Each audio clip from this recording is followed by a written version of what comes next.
open borders, shameful abandonment, disregard for human life, the prospect of more mandates and lockdowns, and the list goes on. Now more than ever, we need to stick together. Voting alone is not enough. We must use our dollars to support like-minded companies that fight for our rights and beliefs.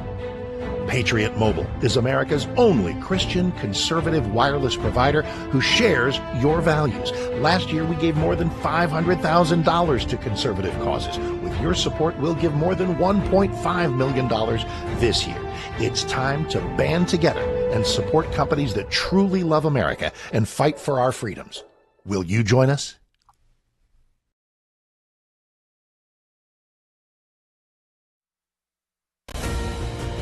This is Kentucky's Voice Radio, covering the latest state and local issues with Tom Fallbush, Bob Scott, and Jim Waters.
At least so Kentucky conservatives can hear clear, unfiltered answers on the issues that matter most and make their decision about who they will vote for in the primary election, which is coming up on May 19th. Now, this is not an exclusive effort on our part alone. We've got a lot of partners that have helped us put this project together, and I want to recognize them right now. My thanks to Kentucky Right to Life, the Commonwealth Policy Center, Kentuckians for Freedom, the Louisville Tea Party, Warren County Conservatives, the Andrew Cooper Ryder Show, Love and Lordship, and the Family Foundation of Kentucky. These are all great organizations. We've had them on the program frequently, and they have all been involved in helping us build this conservative media outlet led as a pushback against corporate, really woke, in many cases, leftist media coverage, both reporting of news and opinion in our state. And so we're grateful for them. And we also need you to partner with us. Kentucky's Voice is really not just a single voice. It's a corporate voice, if you will, or I should say corporate. It's corporate in the terms of we're all one, not corporate bad way, but it is. We are a corporate voice, and you can partner with us, and we invite you to partner with us. And there's two ways you can do that. First, you can send us your thoughts, your questions, your opinions on the Kentucky's Voice text line. That's 502-571-0970. We monitor that throughout the show and throughout the day, and we get those, as many of those on as we can during the show, but also later on as well, or in the next show. So be sure to send us your thoughts, what you think's going on, maybe your thoughts about this election, who you plan to support, 2 minutes, why you plan to support them. And then you can support our efforts with a one-time or monthly gift at the same number at the 502-571-0970, or you can go to Kentucky's Voice, kyvoice.org. Now, something else I want to tell you about today is we are also going to be partnering with WPSD Local 6 in Paducah, way out there in the western part of the state. Yes, Paducah is part of Kentucky, even though it's a long way from here. But we're going to be partnering with them right here on Kentucky's Voice to bring you the May 8th primary debate between the same candidates we're interviewing in this series, and that'll be on May 8th. Join us here for a special edition of Kentucky's Voice as we stream here, make available that debate from Western Kentucky, make it available to the biggest media market in Kentucky right here in the greater Louisville area, and we hope you'll make plans to join us there. Again, we're at 502-571-0970. That's our Kentucky's Voice text line. And also want to hear your thoughts, your opinions about this race, about any of the other issues we've talked about. We've done quite a few shows on immigration, on spending, on what's happening with Iran, and there's just a whole lot going on. We'd love to hear what you think because we want you to be a part of this. You are part of Kentucky's Voice. And we appreciate our partners who've helped make this possible as well. Now, coming up today, we're beginning our series of interviews with our first candidate. We're delighted to have with us today former Kentucky Attorney General Daniel Cameron. He will join us right here in the studio live on Kentucky's Voice. You stay right where you are because we're going to give him a chance to make his case to be Kentucky's United States Senator. Don't go anywhere. 502-571-09.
Now, back to Kentucky's Voice Radio, online at kyvoice.org.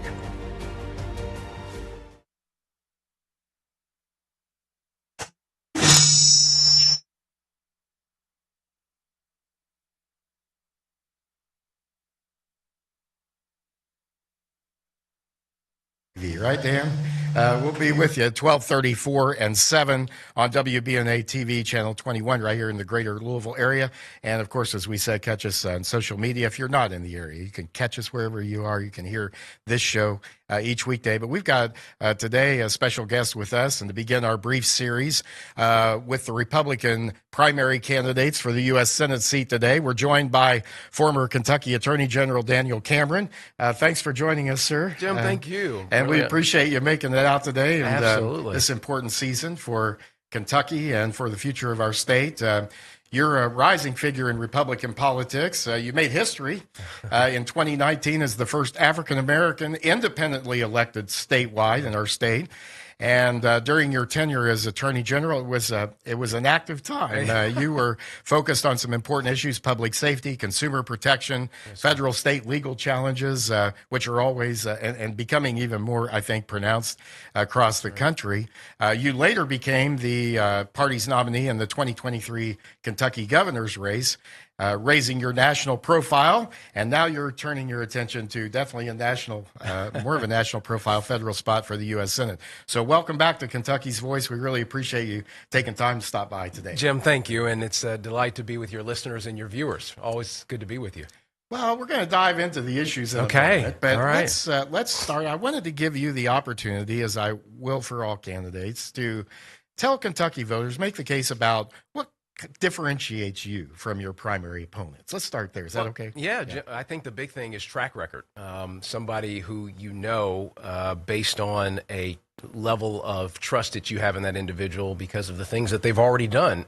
And when I was Attorney General, I stood strongly for our constitutional rights and helped get our churches reopened after 9 days when we had a governor that wanted to shut those down. I went into federal court and got the travel restriction that told you that if you left the state, you had to quarantine for a period of 14 days. We got that overturned and struck down here in Kentucky. And when it came to standing firm for our law enforcement community, which in that moment could have been challenging and difficult, we took the courageous stand and did what was right, even though people were protesting on our front lawn and saying they were going to burn our house down and all that sort of thing. And so I've demonstrated through a track record that I'm willing to do the difficult things to stand firm for our common sense conservative values. And I want to take that to the United States Senate, that approach of standing firm for our 120 counties and fighting for those values. And again, this is a race that's going to be largely about track record. Who do you trust to make a judgment and decision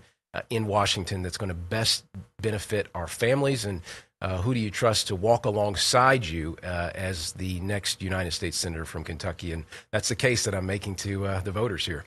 Well, I know you're working hard to Yes, do sir. that, and we appreciate you coming by. Let's jump in a little bit, if we can, here to some of the important policies and issues facing our country that are happening right now. Of course, immigration reform has certainly been a top priority of the Trump administration. How's the president doing on this issue? What kind of grade do you give him? I give him an A+. I mean, in terms of a president who campaigned on a commitment to if you were a violent, illegal alien and you were here, or if you had broke the laws more broadly in getting here, we're going to deport you. And what you've seen is an active president and an active administration that is ensuring that it lives up to that commitment and that objective. And whether it's Tom Homan, whether it's the folks within the administration at DHS or ICE or CBP, this is an administration that is making sure they're doing everything they possibly can to move forward on that objective. And I appreciate it. And look, a lot of Kentuckians, a lot of Americans are thankful for an administration that is doing it as well to ensure that we are safe in our homes. We don't want to, it was obviously heartbreaking to lose Laken Riley and the circumstances that allowed that to occur. We don't want that to happen in this country anymore. Thankful for his leadership, President Trump's leadership on this front. And as he said in his first address to Congress during this term, was we didn't need a new policy. We needed a new president. And we see border crossings are at a historically low. If there's anything I can do in the Senate to help codify some of those changes such that we ensure that there's no return to the policies of the Biden administration that allowed people to just walk in freely. That's got to end, and I'm grateful for the president for his work. I think a question that might be about that, though, how far are you willing to go? All the candidates have said they want to deport violent criminals, those who commit crimes after entering the country. But, of course, unlawful entry itself is a federal crime, right? So are you in favor of deporting every single person who's entered or attempted to enter the U.S. at an unauthorized time or place, or who evaded inspection by immigration officers? Because I think there's a thinking that if somebody's willing to break that law, they're prone to break other laws as well. Jim, I've said repeatedly that if you broke the law in coming here, then you have to leave this country. And that's what the administration has been focused on. And, they've doubled down on those efforts with the work of ICE and CBP. And again, it's about respect for the rule of law in this country. We've got to get back to that place. And I certainly believe that this administration is working towards that aim. So I guess it's a thorny issue, though, with tens of millions of people here already. How do you propose that we conduct this mass deportation, fund this? What measures can be taken maybe to encourage more self-deportation? Are there things that can be done? Well, look, I think that the administration has made significant steps down this road in terms of, ensuring that ICE and CBP are focused on getting these, people out that are here illegally. And I think that sends a strong message that we're not, allowing just for the complete and utter disregard of the rule of law in this country. And so when you see active steps being taken by the administration, I think it actually has an impact. It has a deterrent, one, but two, to the extent folks, don't want to find themselves in a situation where they are being, apprehended or detained. It's almost a better situation if they are able to go back home of their own accord. And so, I'm hopeful again that the administration will continue the work that it's doing. And Tom Homan and again, President Trump, I have confidence, complete confidence in their ability to get this done. Let's turn a moment to birthright citizenship, this issue that the Supreme Court has been hearing. Do you believe the Constitution grants birthright citizenship to any person born in the U.S., even if their parents are here illegally?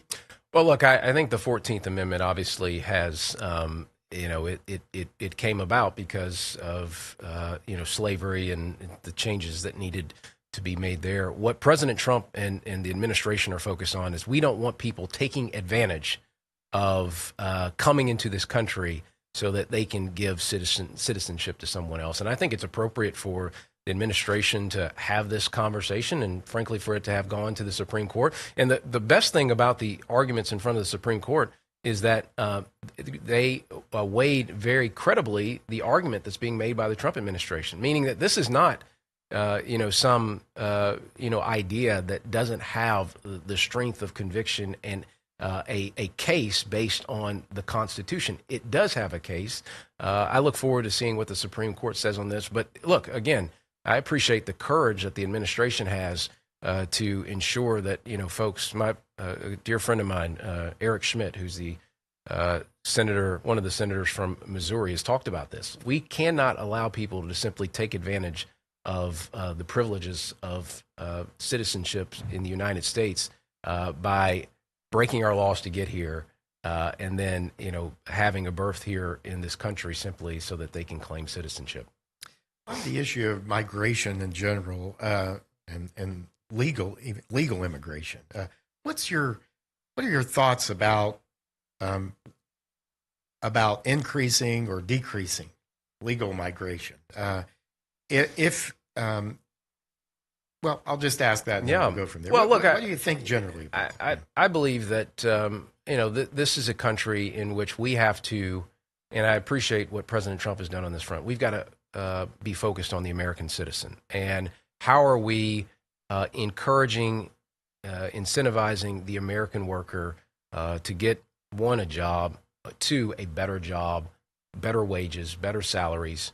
And the way that we do that is be very cautious about the influx of folks that are coming into this country. And so my number one priority is the American citizen. And if, as has been talked about a lot, if bringing people into the country are depressing the wages of American workers, of the American citizen, then we have to be very mindful of that. And if that means scaling back, and look, it's not something that is sort of a foreign concept. I mean, nations, when they are making decisions about their citizens, reduce the amount of the inflow of immigration into a country. So it's within the inappropriate for the United States to have a policy that says that, hey, we might limit or cut back on the number of immigrants that come here simply because we need to be investing in and concerned about the American worker. And along those lines, of course, in the past, we've had immigration that was specifically targeted to benefit, this country, not only not hurt us, but also benefit in terms of who came here and what they could contribute to America. And so should we retain some of these programs or should we shrink these? The HB1 visas, the H1B visas, the high net worth investor programs like the Gold Card that's been put in place, migrant farm worker programs, visas for areas of identified economic need. We just have a few seconds, but generally speaking. Well, look, I agree with President Trump. I mean, obviously, we need to, continue to have the ability to bring people in, but we have to be mindful about those policies and making sure that they aren't taking jobs away from Americans. Well, thank you, Daniel Cameron, with us. Stay with us here when we come back. National debt, energy.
back to Kentucky's Voice Radio, online at kyvoice.org. And thanks for joining us today here on Kentucky's Voice, the conservative alternative to the corporate leftist media who only tell you what they think you should hear. But Kentucky's Voice, our aim is to give you the truth, the whole truth, and nothing but the truth from a conservative, common sense, and Christian-based perspective. And then we're going to let you decide how you vote and what decisions you make for you and your family. But we'd like to hear from you. Share your thoughts, questions, and opinions on our Kentucky's Voice text line at 502-571-0970. We're bringing you, the Republican voters of our Commonwealth, a series of one-on-one interviews with the major GOP primary candidates for the U.S. Senate seat currently held by Kentucky's longtime senior senator and former Senate Majority Leader Mitch McConnell. With us today, we're delighted to have Kentucky's former Attorney General, Daniel Cameron, one of three major candidates running for that seat. And Daniel, again, thanks for joining us. We want to turn now to some domestic policy. All major candidates in this race have acknowledged in prior debates and forums and interviews that the national debt is a serious problem. But the question, I think, is what specific areas of federal spending are you willing to support cutting, and maybe even willing to lead the effort on that, or at least support, cuts? Yeah, Jim, I mean, look, it is something that we care deeply about as a family. Obviously, we have three boys now. We've got Theodore, Bennett, and 6-week-old at home. Congratulations. Harrison. Thank you. I appreciate that. But, like many parents, we're concerned about, borrowing today off their backs, right, in terms of, what the future looks like for them. And so very eager to go to Washington and help look for ways to cut, and so that we are not sending as much debt or putting as much debt on the backs of our kids. A couple of different things that I've talked about. One is the REINS Act. Let me talk about both of them. The REINS Act, which is something that Senator Paul has talked about, basically reauthorizes or gives back control to Congress if an agency is going to spend $100 million or more. What that cuts down on is waste, fraud, and abuse, and it holds an agency accountable to the taxpayer dollars that are going out back into particular communities, and we need to focus on that. The other piece of legislation that gets to the heart of debt is another piece of legislation that Senator Paul has, which is called the Penny Act, or as we refer to it now as the Pennies Act, given some inflation. And basically what that says is that, if for every dollar goes out, we hold back about a penny or a couple of pennies, and that effect alone will help reduce the debt and have us have a balanced budget within the next 5 years. That's a really critical piece of common sense legislation that I would support if I was in the United States Senate. It has some backing, but it needs more. Again, the REINS Act, to help us be very mindful as members of Congress of where the dollars are going. Let's reassert some of our control as folks that, provide the resources and the purse strings to allow taxpayer dollars to go out. Let's take back some of our authority to make sure those dollars are being spent wisely. And then second, the Pennies Act, to pull back some of the, few cents out of the dollar to make sure that, and that's agency-wide, to make sure that we're being mindful of future dollars in our children. So President Trump, in just the past few days, has proposed significant cuts to the Transportation Security Administration in its next budget. He aims to cut over 9,400 jobs and reduce funding by more than $1.5 billion. He also, as part of that, says that smaller airports, in terms of screening, should turn to the private sector and find private companies that will do this, perhaps more efficiently or at less cost. And basically, this is about increasing efficiency overall in an attempt to cut costs to taxpayers in an agency that hires and has 60,000 employees. Would you support this? If you were in the Senate today, would you support this? Jim, I think one of the great things of the administration was the effort they undertook with DOGE, right? Part of DOGE was about waste, fraud, and abuse, but also it was cutting down the size of government and allowing the private sector to be an active participant in making sure that some of the programs, or at least how they are administered, we can utilize the private sector, and we don't have to rely on the bureaucracy in Washington, D.C. to get the exact same thing done. And to your point, to get it done more efficiently. And so I would support the effort to make sure we are doing things more efficiently and cutting the bureaucracy in Washington such that we can return dollars back and put it back into the wallets and back into families so that they can make a determination about how best to use the dollars. A lot of time on the campaign trail, I've been talking about putting more money back in people's pockets. Especially during this season as we're, filing our taxes and all that sort of thing. Going and to look the at, gas pump. Yeah, there you go. And so we've got to figure out ways to get more money in people's pocket. And if we can reduce the size of government, make it more efficient, return more dollars to the American taxpayer, that's a good thing. So 49 of 50 states have a balanced budget amendment. Would you support requiring a federal amendment, that the federal government live within its means like the states at least are supposed to? Look, I don't think we've had a balanced budget in Washington since the Clinton administration, and we've got to return to, regular order, getting things, getting our house in order, if you will. And I certainly would support trying to make sure that we get a balanced budget. But how do you balance as a senator, how do you balance participating in the earmarks process where you are expected to bring things back to the state, to bring federal projects here, bring dollars back? How do you balance that and reconcile that with the urgent need to reduce spending, as you said, and lower the? How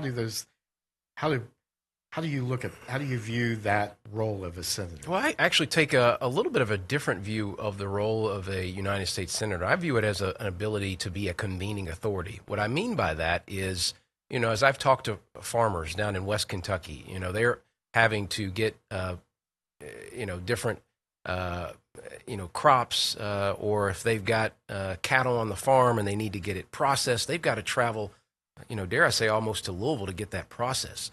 So one of the things that has come to mind to me is like, what can we do to get a processing facility in West Kentucky such that you're not having the travel costs, the logistics costs that come with having to, carry a product to Louisville, into this area. Let's get a processing facility. How you can do that and how a senator can do that is to be a convening authority, to get the right people in the room, to bring them to the table so that we can get ultimately a facility in West Kentucky. I mention that because it doesn't necessarily always have to be dollars in Washington flowing back to a state. It can also be used as a recruiting tool, meaning my responsibility as a senator is to help set the conditions in Washington that allow people to thrive at home. Part of that is assembling a group of folks that can come together that bring jobs and economic opportunity here so that we can grow the pot of opportunity so that people can have jobs, so they are able to sustain themselves and their families. And so that, in my judgment, is how, one, you're bringing resources back to the state, but it's through bringing jobs to the state, bringing businesses, bringing small manufacturing to the state. And that's something I'm going to focus on. And also, as you said, it's not always government that necessarily has to do it, but certainly you can play a role in bringing people together. That's right. Finding out the best way to do it. We just have about a minute left in this segment. We're talking with Daniel Cameron, one of the three major candidates for the Republican Senate nomination for U.S. Senate.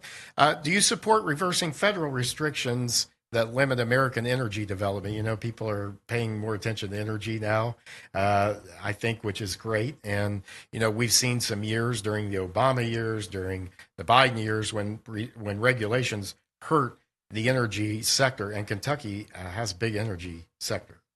I'm for whatever that gets our coal mines reopened. I'm for whatever that allows more natural gas to flow through the state. I'm for whatever allows for us to grow it and develop nuclear, because to your point, whoever leads on the energy front is going to lead in the decades to come globally.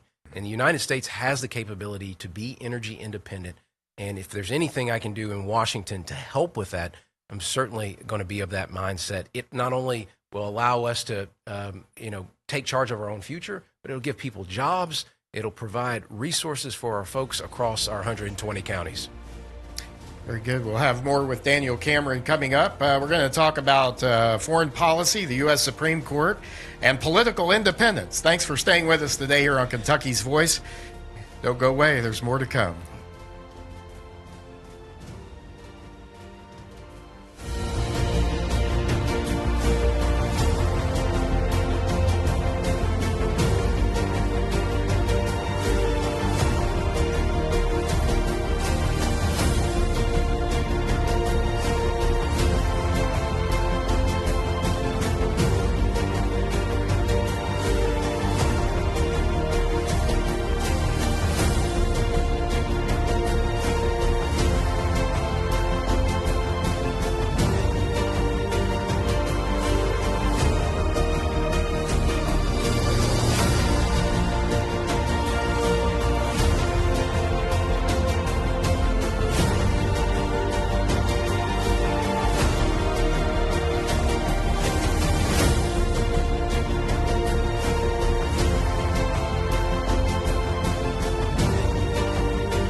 back to Kentucky's Voice Radio online at kyvoice.org.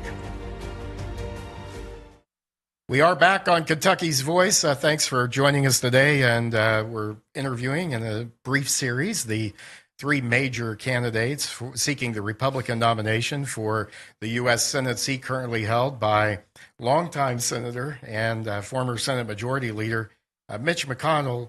What do you want to say about him? He's held this seat since 1985. Any perspective on his tenure, and what do you think history will say about his legacy? Well, I think, folks will obviously point to the fact that when it came to his decision not to hear the Merrick Garland nomination and not hear that in the Senate, obviously that was a big deal because we got out of that. Neil Gorsuch and a whole host of other conservative judges or justices that have allowed for a lot of good policy or case law to come out of the Supreme Court. And so I think that will be the hallmark of his legacy. And, what I've said when it comes to, tenure in Washington, and we might get to this at some point, is I'm only going to serve 2 terms. I've said that pretty emphatically that, Mackenzie and I, this is a family decision that we've made. And, by the time I serve 2 terms, our oldest Theodore would be 17. His birthday's on January 2nd, and so he'll be 5 around the time that I'm sworn in. And so he would be 17 when I served 2 terms. And, you miss some things during that period of time. We have, as a family, have made a decision to do that because we know that there's going to be some good policy that is passed in Washington that's going to impact our family and help our family just as much as the families across the Commonwealth. So we're confident in the decision, but 2 terms is enough, and you need a renewing of the mind and ideas and so this thoughts. is being recorded now. Yeah. Oh yeah, no, that's look. I've said it as many times as I possibly can. Again, we're making a decision as a family. They, my Mackenzie and the boys will. We've got a great community group, and my in-laws live right up the street. My mom's roughly an hour away, and so we've got a good community around us. And so they'll stay here. I'll make the commute back and forth, but you'll miss things during the week, and that's part of the decision that you make. But after 2 terms, it'll folks I think will be ready for some new ideas and new blood. I'll be 52 by the time that rolls around, so I think folks will be ready for somebody else. Well, along those lines, what qualities, what principles will you look for in a Supreme Court nominee that you would vote to approve? Of course, the Senate has a major role in confirmation process of our justices. You were Attorney General. You've got a legal background, but you've also got a political background. What are your thoughts about what you would look for in a nominee? Oh, this is a pretty easy decision for me. I'd look for Justice Clarence Thomas. I'd look for Justice Samuel Alito. Those characteristics are what I want in a justice on the United States Supreme Court. Somebody that has a originalist view of the documents, our Constitution. Don't see it as a living and breathing document, meaning that if you look at it as a living, breathing document, you can then social engineer specific outcomes that you want to see. What Justice Thomas and Justice Alito have been consistent about during their tenure on the bench is that it's not a living, breathing document, and we need to look at the text of it and the originalist context of that text to make decisions and arrive at those judgments.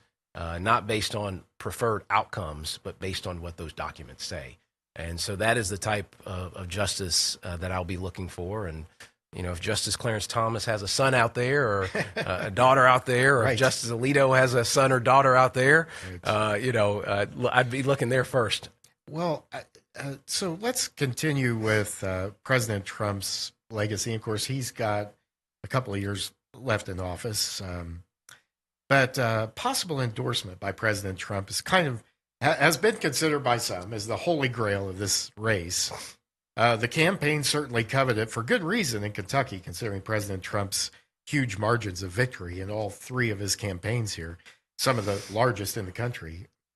But I think Kentucky voters also want to know that their senators will act independently of the president, whoever that is. And if you're elected as a senator, there will be a couple of years left, right, on President Trump's term, but there will be another president coming in. So they want to know if you're able to respond and push back and oppose ideas or proposals that are not in the best interest of Kentucky or what you think is in the best interest of our nation.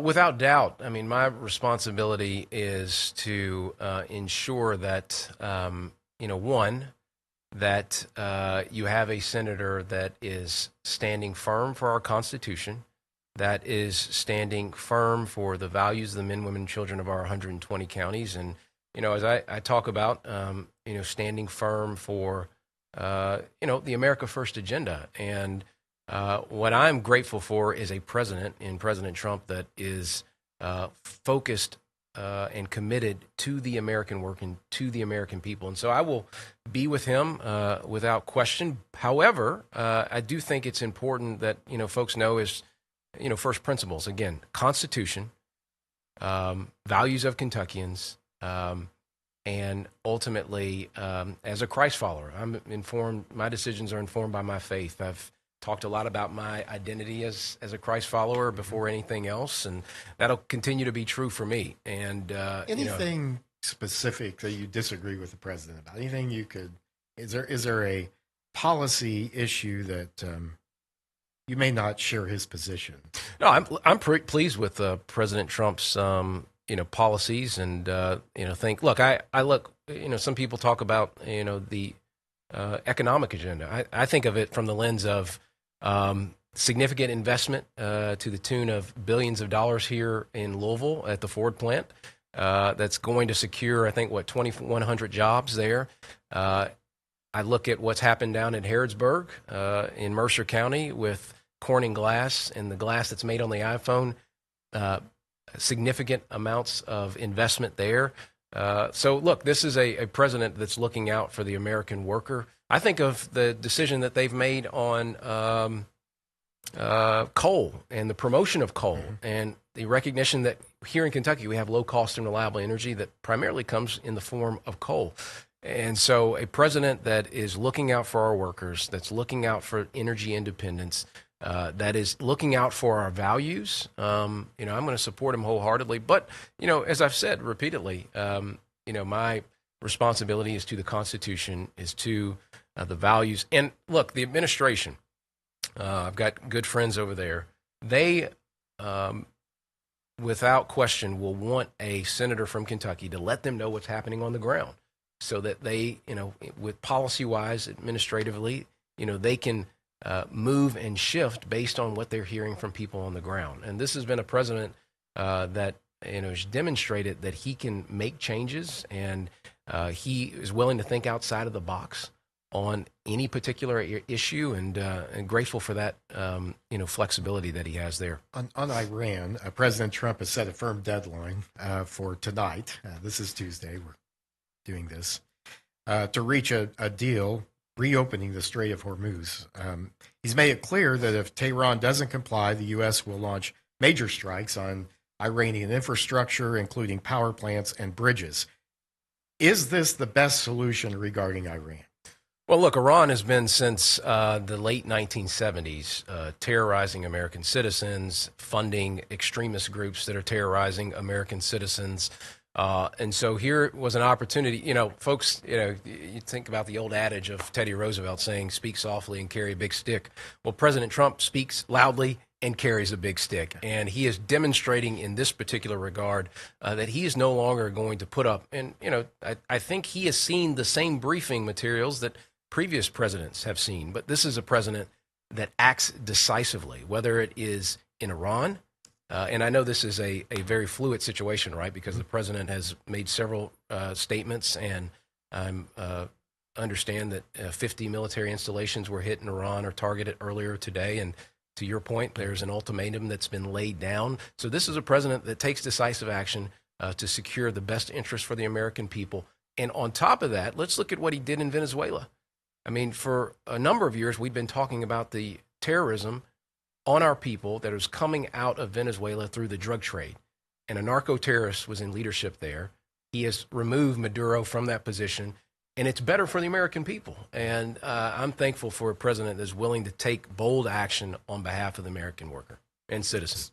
So in Iran, the overall goal is? The overall goal is to decimate the leadership there that has been fomenting terrorism on our people since the late 1970s. It's to incapacitate, which they've pretty done successfully, their naval capabilities, their ballistics capabilities, and to go a step further and stop them from enriching uranium, which has been a great concern and fear for previous administrations. This is just the first president to actually have the nerve and the fortitude to be willing to do it. Let's talk about communist China just for a moment. Should Congress take stronger action to counter the influence of China in trade and technology, agriculture, national security? What are your thoughts? We've got to beat China. That's as clear as it can be. And as we talked about earlier, whoever leads on the energy front is going to lead globally for decades to come because of some of the technologies that are coming online. If you look at cryptocurrency, you look at AI, all of these things, our iPhones, our computers, everything requires an amazing amount of consumption of energy. And right now, a lot of the minerals and a lot of the resources that are required, China has a stranglehold on. And what that does is make us reliant on somebody that is trying to beat us in the global race. And what we've got to do is, and I appreciate President Trump doing this, bring back, and this is part of the effort on tariffs, bring back a lot of manufacturing and a lot of resourcing of minerals, of the rare earth elements that are necessary for iPhones, for consumption of energy and what have you, bringing that back domestically to the United States. And so we've got to beat China. We've got to take a very strong stance policy-wise, but also continue the efforts on the energy front to make sure that we are able to consume enough energy to lead going forward. We have a text off our text line, Kentucky's Voice text line at 502-571-0970. Can you ask Daniel about his actions taken as Attorney General during COVID and King Andy's shutdowns? You've got just a few seconds. We touched on it earlier. Yeah, went into federal court, got churches reopened after 9 days, got the travel restriction overturned. We went into court and had tried to get it all struck down, but the state Supreme Court ruled against us in that front. But we took a strong stand and fought for the people of Kentucky. Thank you, Daniel Cameron. More with him coming up in our final segment. We'll get into some cultural, more Kentucky-specific issues, and we'll try to get some more texts right here.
to Kentucky's Voice Radio online at kyvoice.org.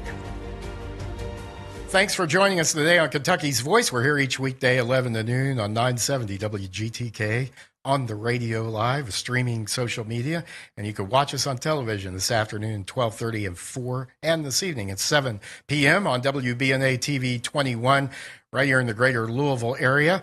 Our text line, we'd love to hear from you, 502-571-0970. We've got a text asking about term limits, and you've answered that.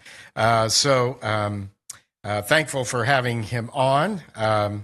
And we'll try to get some more of those. I guess I wanted to, and we're visiting, of course, with Daniel Cameron, one of the three candidates for the Republican nomination for the U.S. Senate seat currently held by Mitch McConnell. Before we get into some pro-life issues, wanted to talk a moment about that. But there have been some concerns raised about your gubernatorial campaign. You ran, of course, against Andy Beshear as he won re-election in 2023. Opponents and critics have pointed to an ethics commission investigation over fundraising issues. They've questioned some of your fundraising totals in this Senate race. How do you respond to these issues about electability, about integrity? What's your answer? Well, look, I certainly, we worked our tails off in that governor's race, and I think the last poll in that race had us up a point, but assumed 41 to 42% turnout, and we ended up at 38% turnout, which was historically low here in Kentucky. And the other governor's races in Mississippi and Louisiana, very similar story there in terms of historically low turnout.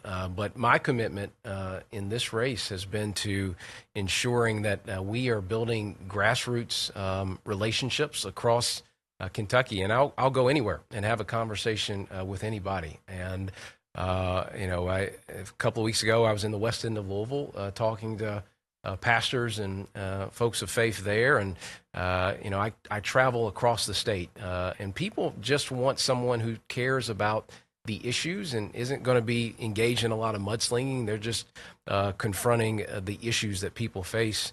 When it comes to the ethics case, that's one in which, Andy Beshear and his ethics commission have weaponized that commission against me for a case in which we refunded the money and recused from the case. And it was as simple as that.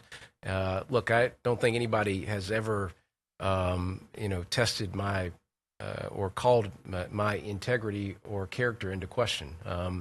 We've always conducted ourselves as a family, as, folks that, are Christ followers, and I'm a husband and a father to our three boys, and trying to do our best by them. But certainly, I've always tried to conduct myself in a way that reflects that relationship with Christ, and I'll continue to do that. And that's who my identity is. And my primary responsibility on this earth is simply to be salt and light. Yeah, that's been something that's always been of concern, or those off-year elections. Kentucky's one of only 3 states that has elects governor and state constitutional officers like we do. But nobody wants to be first. Nobody wants to make that change. Let's move on quickly to a couple pro-life questions here. Of course, we had Roe v. Wade overturned by the Supreme Court. Conservatives, though, still are concerned about Congress being engaged and really taking their role seriously in protecting unborn life. What specific pro-life legislation would you commit to advancing in Congress?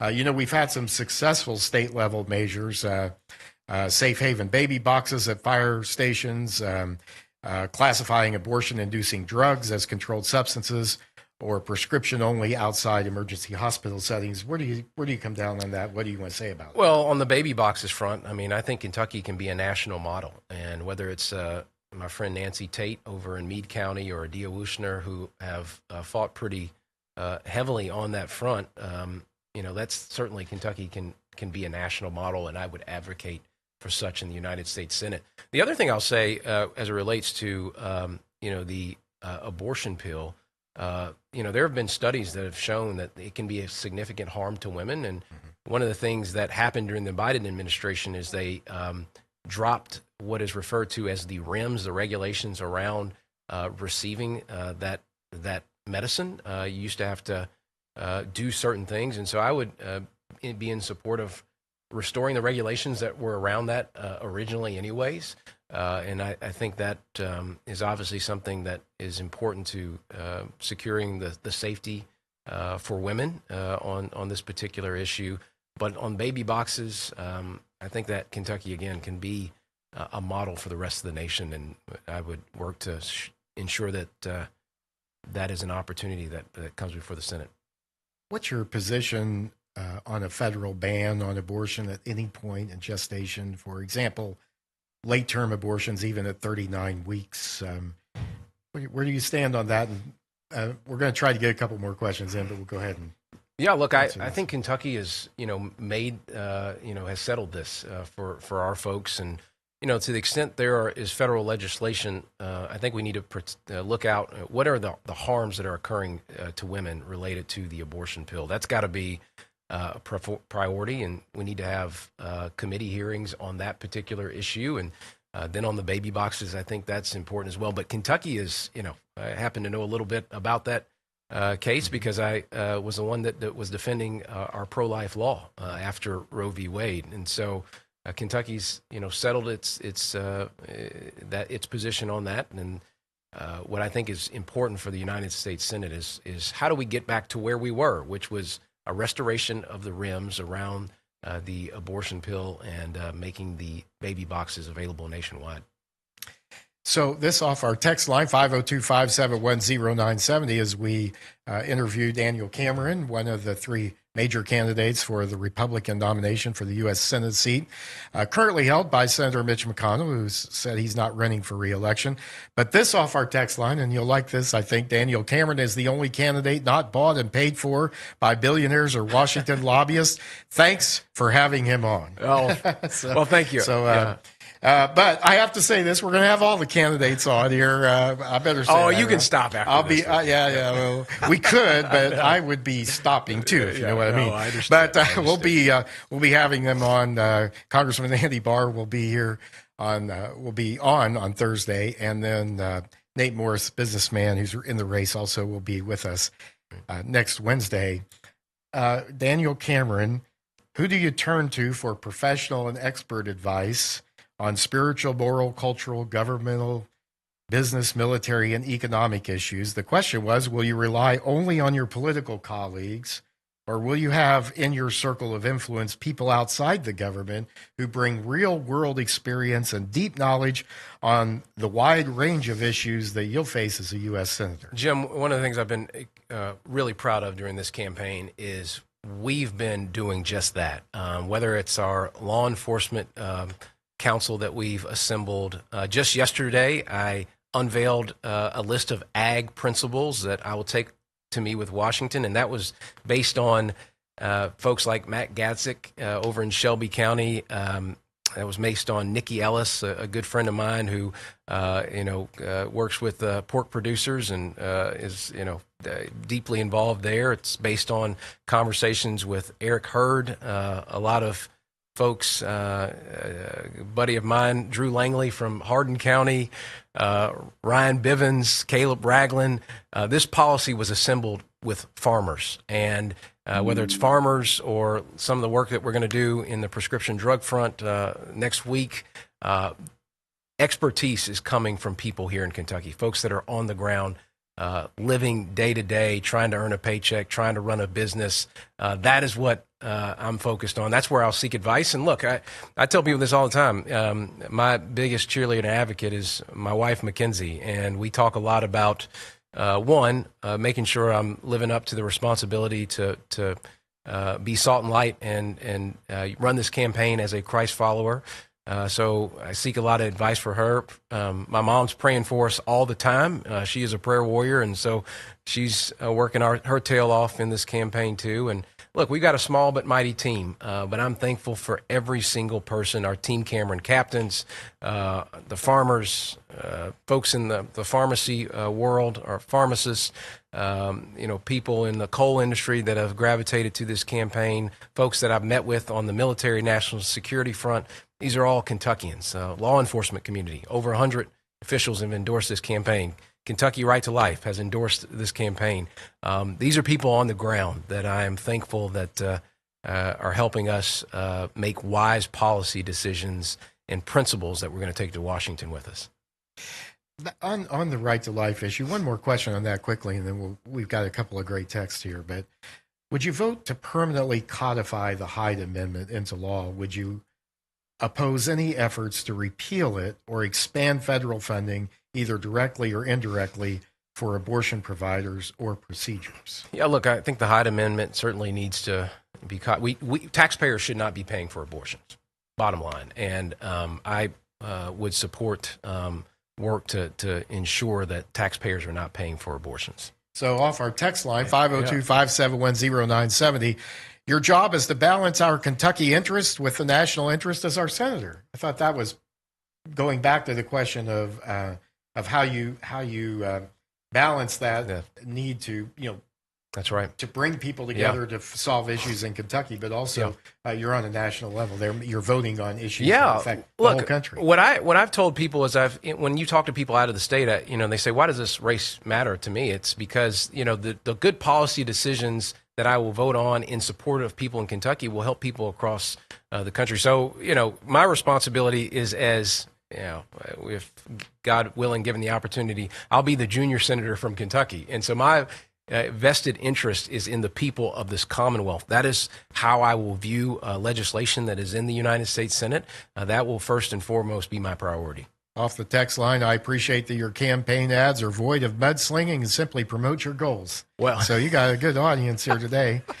That's pretty well said. That's right. Well, look, get them on here. Right? Yeah, look, we hope to be up on air here soon, and as I've said before, we're done with the name calling and mudslinging. We're going to focus on the priorities of citizens. I'm going to give everyone a chance, all the candidates. How do they find out more from about your campaign? Yeah, you can go to CameronForKentucky.com. There's also, if you do a quick Google search, you can find our social media pages, and we're on Instagram, we're on X, we're on Facebook. Just ask your kids. That's exactly. So engage however you can with us. We'd be grateful. Thanks to Kentucky Right to Life, the Commonwealth Policy Center, Kentuckians for Freedom, the Louisville Tea Party, Warren County Conservatives, the Andrew Cooper Writers Show, Love and Lordship, and the Family Foundation of Kentucky, all great partners in this effort. And most of all, thanks to Daniel Cameron for coming in today. It's been enjoyable. Thank you, sir. And best of luck to you on the campaign. Yes, sir. Thank you. And stay with us throughout this campaign. We'll be covering it. Join us tomorrow.